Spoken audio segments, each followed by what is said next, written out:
ఈరోజు ముఖ్యంగా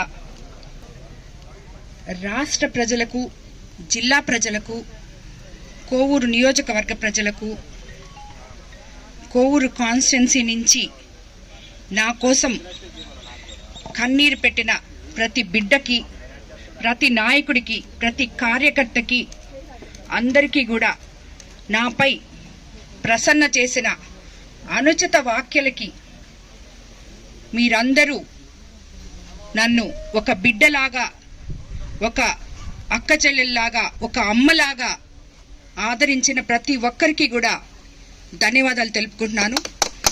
అదేవిధంగా ముఖ్యమంత్రి చంద్రబాబు నాయుడు గారికి, లోకేష్ బాబు గారికి, పవన్ కళ్యాణ్ గారికి, రాష్ట్ర మంత్రులకి, సహచర ఎమ్మెల్యేలకి, ఎంపీలకి, ప్రతి ఒక్క ప్రింట్ అండ్ ఎలక్ట్రానిక్ మీడియాకి, ప్రతి ఒక్కరూ నా కోసం పడ్డ శ్రమ, నాతో నా బాధని పంచుకోవడానికి వాళ్ళు చేసిన కష్టం, ఇవన్నీ నేను ఏ రోజుకి మర్చిపోను. మీ అందరికీ కూడా దీనికి శిరస్సు వంచి నమస్కరించుకుంటున్నాను. ఇలాంటిది ఇంకొక మహిళకి జరగకూడదు. ఇలాంటి రాజకీయ నాయకుల్ని, చీడపురుగుల్లాంటి ఇలాంటి రాజకీయ నాయకుల్ని ఏరి ప్రజలే, కార్యకర్తలే పక్కన వేయాలని చెప్పి నేను మిమ్మల్ని అందరినీ కూడా కోరుకుంటున్నాను. ఇక్కడ వేరే తెలుగుదేశం, పాత తెలుగుదేశం, కొత్త తెలుగుదేశం ఇలాంటివన్నీ కోవూరు నియోజకవర్గంలో లేదు. ఒకే పార్టీ, అది చంద్రబాబు నాయుడు గారి పార్టీ, తెలుగుదేశం పార్టీ. ఈరోజు నా బిడ్డలందరూ, నా అన్నదమ్ములందరూ, అక్కజెల్లెలందరూ ఏ రోజైతే నాకు కష్టం వచ్చినప్పుడు మీరందరూ నాకు అండగా నిలబడ్డారో, నేను మీ అందరికీ అదే రకంగా ప్రతి కుటుంబంలో అండగా ఉంటానని చెప్పి మీకు అందరికీ నేను మాటిస్తాను. దండిగుంటకి విచ్చేశాం. ఈ కార్యక్రమం ఒక మహాయజ్ఞం లాగా తలపెట్టిన మన ముఖ్యమంత్రి చంద్రబాబు నాయుడు గారు ఈ 10 రోజుల నుంచి సక్సెస్ఫుల్గా దీన్ని నాయకులు అందరము ముందుకు తీసుకెళ్ళాలి అనే ఒకే ఒక కారణంతో మనం ఈ 10 రోజుల నుంచి ప్రజల్లో తిరుగుతూ, నాయకులు, కార్యకర్తలు నా వెంట తిరిగి వాళ్ళు చూపిస్తున్న ఉత్సాహాన్ని ఓర్చుకోలేక, ఇలాగ మాట్లాడితే నేను ఇంట్లో కూర్చుంటాను అని మాట్లాడిన నాయకులకి భయపడేది లేదు. నా అండ కార్యకర్తలు, ప్రజలు, కోవూరు కాన్స్టిట్యున్సీ ప్రజలే నాకున్నారని చెప్పి నిరూపించడానికే ఈరోజు నేను తిరిగి ఈ డోర్ టు డోర్ క్యాంపెయినింగ్కి ఇక్కడికి వరిని దండగొట్టకి రావడం జరిగింది. పోతే మన ఉప ముఖ్యమంత్రి పవన్ కళ్యాణ్ గారు పల్లె పండుగ అనే దీంతో గుంతలు ఉన్న రోడ్లన్నీ పూడ్చుకోగలిగాం. ఎన్ఆర్జీఎస్ ఫండ్స్తో మనం సీసీ రోడ్లు వేసుకోగలిగాం. అదేవిధంగా 15th ఫైనాన్స్ నిధులతో ఈరోజు ఇక్కడ ఉన్న సర్పంచ్ కూడా ఎంతో సంతోషంగా ఉన్నాడు.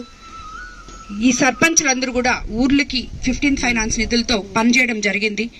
సంక్షేమము, ఇంకోవైపు అభివృద్ధి, రెండు సమపాళల్లో తీసుకెళ్తూ అస్తవ్యస్తంగా ఉన్న ప్రభుత్వ వ్యవస్థని సరిదిద్దుకుంటూ, ఇచ్చిన మాటని నిలబెట్టుకుంటూ, ఒక యోధుడులాగా 75 సంవత్సరాల్లో ఆయన పడుతున్న కష్టాన్ని మీరందరూ అర్థం చేసుకోవాలని, రాబోయే రోజుల్లో మనకి ఇంకా ఏమేం మాటలు ఇచ్చారో అవన్నీ కూడా మనకి నిలబెట్టబోతున్నందరం ఉన్నందుకు నిజంగా మనం అంతా గర్వపడాలి.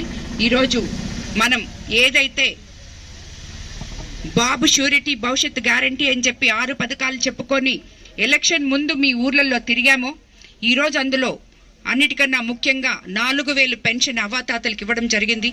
దీపం 2 పథకం కింద గ్యాస్ సిలిండర్లు ఇవ్వడం జరిగింది. ఉచిత ఇసుక ఇవ్వడం జరిగింది. అన్నిటికన్నా ముఖ్యంగా ఇప్పుడు ఈ ఊర్లో 200 ఎకరాలకి సాగు దారి కావాలి, పంట కాలువ తవ్వించడం జరిగింది విపిఆర్ ఫౌండేషన్ ద్వారా. ఇక్కడ ఎంతో మంది రైతులు ఉన్నారు. అదే చెప్పాం, రాబోయే రోజుల్లో వాళ్ళకి అన్నదాత సుఖీభవ వస్తుందని. సుభిక్షంగా 20 సంవత్సరాల నుంచి తవ్వని కాలువలు, పంట కాలువలు తవ్వినందుకు వాళ్ళంతా ఎంతో హర్షం వ్యక్తం చేశారు. అలాగే అన్ని మండలాల కన్నా ముందు ఈ మండలంలో రైతులు ధాన్యం కొలుసుకోగలిగారు. రైతుల అకౌంట్లో డబ్బులు వేయడం జరిగింది. రాబోయే రోజుల్లో అన్నదాత సుఖీభవ ఇవ్వబోతున్నాం రైతులకందరికీ. ఇదే కాకుండా ఆగస్టు 15 నుంచి మహిళలకు ఉచిత బస్సు కూడా ఇవ్వబోతున్నాం. ఆ రోజే ఆటో డ్రైవర్లు ఎవరైనా ఉంటే వాళ్ళకి కూడా వాళ్ళకి ఏదైతే మనం అనౌన్స్ చేసినామో అది కూడా ఇవ్వడానికి చంద్రబాబు నాయుడు గారు ముందుకొచ్చారు. కాబట్టి ఇవన్నీ చూసుకుంటూ పోతే అన్నిటికన్నా ముఖ్యంగా మనల్ని తల్లికి వందనం అనే పథకం ఇప్పుడే ఈ ఇంట్లో కూడా నేను అడగడం జరిగింది. ఇద్దరుంటే ఇద్దరు, ఒక ఉమ్మడి కుటుంబం ఉండింది ఈ ఊర్లో, వాళ్ళు 4 పిల్లలు ఉన్నారు. 4 పిల్లలకి కూడా తల్లికి వందనం రావడం జరిగింది.